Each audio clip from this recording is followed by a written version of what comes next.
আন্তর্জাতিক মানবাধিকার সংগঠনগুলো এখন আস্তে আস্তে কোটা আন্দোলনকারীদের উপর হামলা এবং কোটা সংস্কারের পক্ষে ছাত্রদের যে দাবি তার সপক্ষে বিবৃতি দিতে শুরু করেছে। মার্কিন পররাষ্ট্র দপ্তর ইতিমধ্যে হামলাকারীদের উপর ছাত্রলীগের হামলার নিন্দা জানিয়েছে এবং তারা বলছে তারা গভীরভাবে বিষয়টি পর্যবেক্ষণ করছে।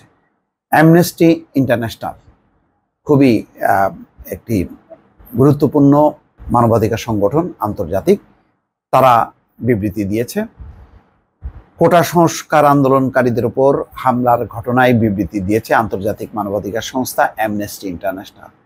সোমবার রাতে অ্যামনেস্টি ইন্টারন্যাশনাল দক্ষিণ এশিয়া শাখার ফেসবুক পেজের এক পোস্টে বিবৃতি দিয়ে এই নিন্দা জানানো হয়। বিবৃতিতে ঢাকা বিশ্ববিদ্যালয় সহ দেশের অন্য ক্যাম্পাসগুলোতে কোটা সংস্কার আন্দোলনকারীদের উপর হামলায় তীব্র নিন্দা জানায় অ্যামনেস্টি ইন্টারন্যাশনাল। বিবৃতিতে বলা হয়, হামলায় শতাধিক শিক্ষার্থী আহত হয়েছে বলে জানা গেছে। আসলে হামলা আহত শিক্ষার্থীর সংখ্যা তো 3 থেকে 400 ছাড়িয়ে গেছে বলে বিভিন্ন গণমাধ্যমে প্রকাশ পেয়েছে। আমরা অবিলম্বে শান্তিপূর্ণ বিক্ষোভকারীদের নিরাপত্তা এবং আহতদের যথাযথ চিকিৎসা নিশ্চিত করার জন্য বাংলাদেশ সরকারের প্রতি আহ্বান জানাচ্ছি। বিক্ষোভকারীদের বিরুদ্ধে সহিংসতার বর্ণনাটি অতীতে অ্যামনেস্টি যে ধরনের সহিংসতার নথিভুক্ত করেছে তার সঙ্গে সামঞ্জস্যপূর্ণ, যেখানে বেসামরিক পোশাকে থাকা ব্যক্তিরা হাতুড়ি, লাঠি ও অস্ত্র দেখিয়ে বিক্ষোভে বাধা দেয় এবং বিক্ষোভকারীদের মারধর করে।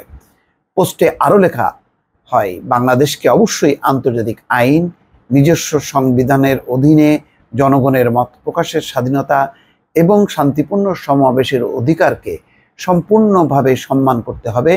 পাশাপাশি শান্তিপূর্ণ বিক্ষোভকারীদেরও আরও ক্ষতির হাত থেকে রক্ষা করতে হবে। এদিকে কোটা বিরোধী আন্দোলনকারীদের উপর ছাত্রলীগের হামলা নিন্দা জানিয়েছে যুক্তরাষ্ট্রের পররাষ্ট্র দপ্তর। একই সঙ্গে দেশটি চলমান বিষয়টি পর্যবেক্ষণ করছে বলেও জানিয়েছে।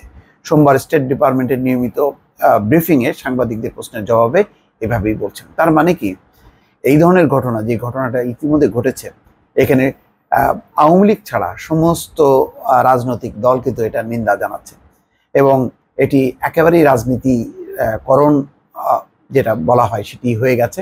আজকে ওবায়দুল কাদেরের বক্তব্য পরিষ্কার। মির্জা ফখরুল ইসলাম আলমগীরও তার উত্তর দিয়েছেন। তিনিও এই ছাত্রদেরকে রক্ষায় সাধারণ মানুষকে এগিয়ে আসার আহ্বান জানিয়েছে এবং কালকে কোটা আন্দোলনের পক্ষ থেকে যে আমি নাহিদ ইসলামকে দেখলাম, তারাও জনগণের সহায়তা চেয়েছে। ফলে পরিস্থিতি বিস্ফোরণমুখ, এটা নিঃসন্দেহে বলার অপেক্ষা রাখে না। এবং আজকে সারা দেশের সকাল থেকে যে চিত্র, সেই চিত্র কিন্তু তারই প্রতিফলন।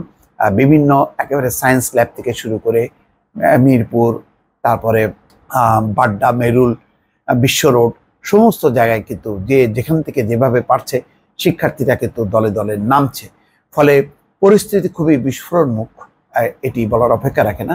আর এটি সমাধানের খুব সহজ রাস্তা ছিল, সেই রাস্তাটি বাদ দিয়ে সরকার কেন এত সংকট, এত সমস্যাকে উপেক্ষা করে ঠিক কোটা সংস্কার নিয়ে সেই যারা নিষ্পত্তি করেছিল এই সংকটটি, তারাই আবার এটি সামনে নিয়ে আসলো, সামনে আদালতকে সামনে রেখে।